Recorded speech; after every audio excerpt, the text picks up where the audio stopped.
કચ્છી ગુજરાતી સરિતામાના ચેનલમાં આપણું હાર્દિક સ્વાગત છે। આજે આપણે નવી રીતથી બનાવશું સુખડી। તો તેના માટે આ અડધી વાટકીથી ઓછો ગુંદ છે, એક વાટકી દબાવીને આ ગોળ લીધું છે બરાબર। અડધી વાટકી કાજુ બદામનો ભૂકો કરેલો છે મિક્સર જારમાં બરાબર, ને એક વાટકી ઘઉંનો રોટલી આપણે જે બનાવીએ છીએ એ લોટ, અને એક વાટકી ભાખરી લોટ, તેમાં 1.5 વાટકી આપણે ઘી લીધું છે। તો આ ચાલો આપણે સુખડી બનાવીએ। ગેસ ચાલુ કરે છે, ઉપર કઢાઈ મૂકી દીધી, જાડા તળિયાવાળી કઢાઈ લેવાની બરાબર। એમાં આપણે આ ઘી આપણે એડ કરી દઈએ બરાબર, ને એને બરાબર ગરમ થવા દઈએ આપણે। હવે ઘી ગરમ થવા આવ્યું છે તો આપણે એમાં ગુંદા નાખી દઈએ, એને ફૂલાવી લઈએ બરાબર। આવી રીતે બરાબર એક એક દાણું ખીલવું જોઈએ, આમ આવી રીતે ફૂલાવી લઈએ આપણે। આ ગુંદ નાખવાથી સુખડી બહુ જ મસ્ત અને ટેસ્ટી થાય છે। હવે ગુંદ આપણો ફૂલી ગયો છે બરાબર, તો આપણે આમ કાઢી લઈએ એને।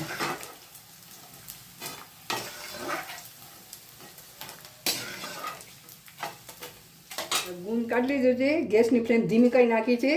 આમાં જે હવે અત્યારે એક વાટકી જે આપણે ભાખરી લોટ હતું પહેલાં આમાં એડ કરશું બરાબર। એને 1-2 મિનિટ માટે આમ સાતરી લઈએ બરાબર આવી રીતે, કેમ કે ભાખરી લોટ છે જાડો હોય એટલે લોટ કરતાં એને થોડી વાર લાગે, એટલે 2 મિનિટ પહેલાં એને નાખી દેવાનું, પછી આપણે ઘઉંનો લોટ અંદર એડ કરશું। હવે ઘઉંનો લોટ પણ એડ કરી દીધો છે અને એને બરાબર આપણે મિક્સ કરીને ધીમા તાપે શેકી લઈએ બરાબર આવી રીતે।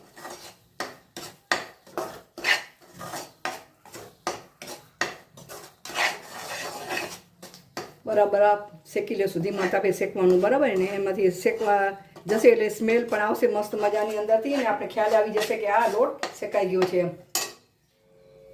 હવે તમે જોઈ શકો છો થોડો કલર પણ ચેન્જ થઈ ગયો છે અને થોડી શેકાવાની સ્મેલ પણ અંદરથી આવે છે। આને ધીમા તાપે શેકવાનું, ફૂલ તાપ નહીં રાખવાનું બરાબર।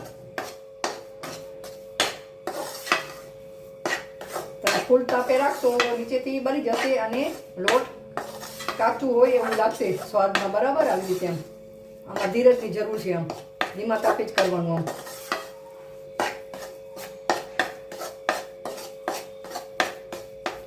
હવે 1-2 મિનિટ લાગશે હજી શેકતા।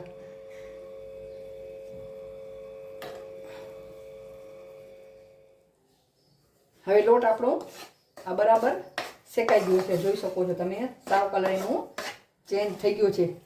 તો આપણે આ ગુંદ જે શેકેલો હતો એ અંદર એડ કરી દઈએ બરાબર, તળ્યો તો એ ગુંદ। હવે ઘી વાળી થાળી છે, એમાં ઘી ચોપડવાની જરૂર આપણે પડશે નહીં, એમાં જ આપણે આ સુખડીનું મિશ્રણ અંદર એડ કરી દઈશું।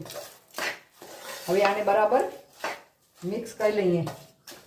હવે આ કાજુ બદામનો જે ભૂકો હતો એ અંદર આપણે એડ કરી લઈએ, એને પણ આપણે બરાબર મિક્સ કરી લઈએ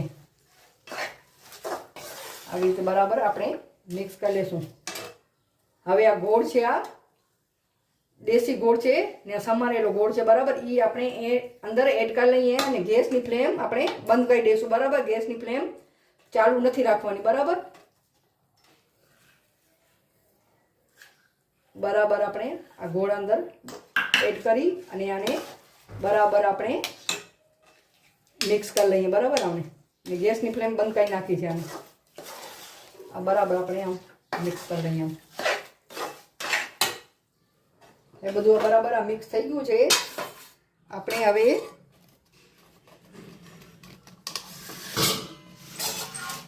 આ થાળીમાં આપણે પાથરી દઈએ આમ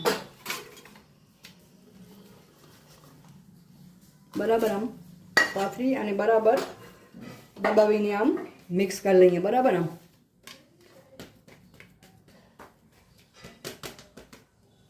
હવે આમ વાટકીથી આમ દબાવીને આપણે બરાબર મિક્સ કરી લઈશું બરાબર, ગરમા ગરમ જ।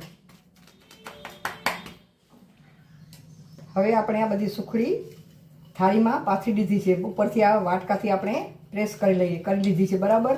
હવે આને આપણે ઠંડુ થવા દઈએ, પછી એના કાપા પાડશું આપણે। હવે ઠંડુ થઈ ગયું છે તો આપણે કટ લગાવી લઈએ. બરાબર, આપણે તમને મનગમતા આકારમાં તમે કટ લગાવી શકો છો. બરાબર,